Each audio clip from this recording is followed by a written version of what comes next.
Je me suis retrouvée dans une secte féministe sans le vouloir.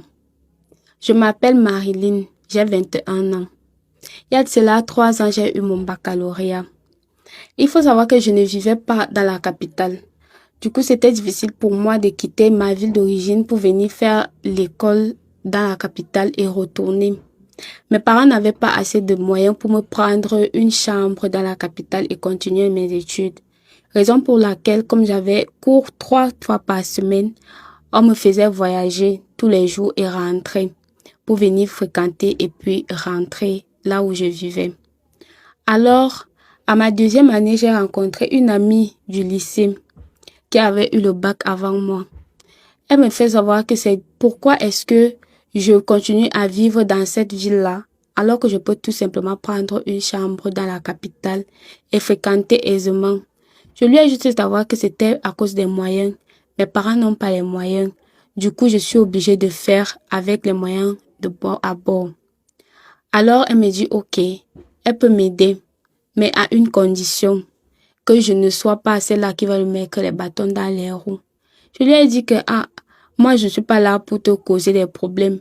Moi, je veux juste te fréquenter. Je suis allée, j'ai dit ça à ma mère. Elle a été mitigée. Mais avec la participation de mon père, elle a plutôt accepté. Je suis venue à la capitale. Je vivais avec cette amie-là. Au départ, tout allait bien. Elle recevait ses petites amies à la maison et je ne voyais pas un problème à ça.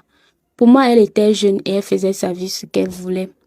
Alors, un jour, elle me fait savoir qu'il y a un de ses amis qui est intéressé par moi. Je lui ai tout simplement dit que moi, je n'étais pas intéressée par lui. Je suis là pour mon école. Je finis ça et puis je vais rentrer avec mon diplôme, montrer à mes parents. À chaque fois qu'on sortait, elle remarquait que beaucoup des hommes étaient intéressés par moi. Mais moi, je ne voyais pas trop ça important. Parce que pour moi, je n'avais qu'une chose en tête, mon école. Un jour, ma mère est tombée malade. À l'hôpital, on a dit qu'elle avait un cancer du pancréas. Mon père ne travaillait pas. J'étais dans la surprise et je ne savais pas quoi faire. Je ne savais pas où ramasser l'argent pour qu'on puisse soigner ma mère. J'ai dit ça à ma copine. Ma copine m'a donné une somme d'argent et je suis allée donner à mon père. Il m'a demandé où je sortais de cet argent. Je lui ai juste dit que c'est ma copine qui m'a aidée. Sans toutefois trop compliqué, il a pris l'argent et on a essayé de soigner ma mère. Elle est partie de l'hôpital, ça allait mieux, elle est partie à la maison.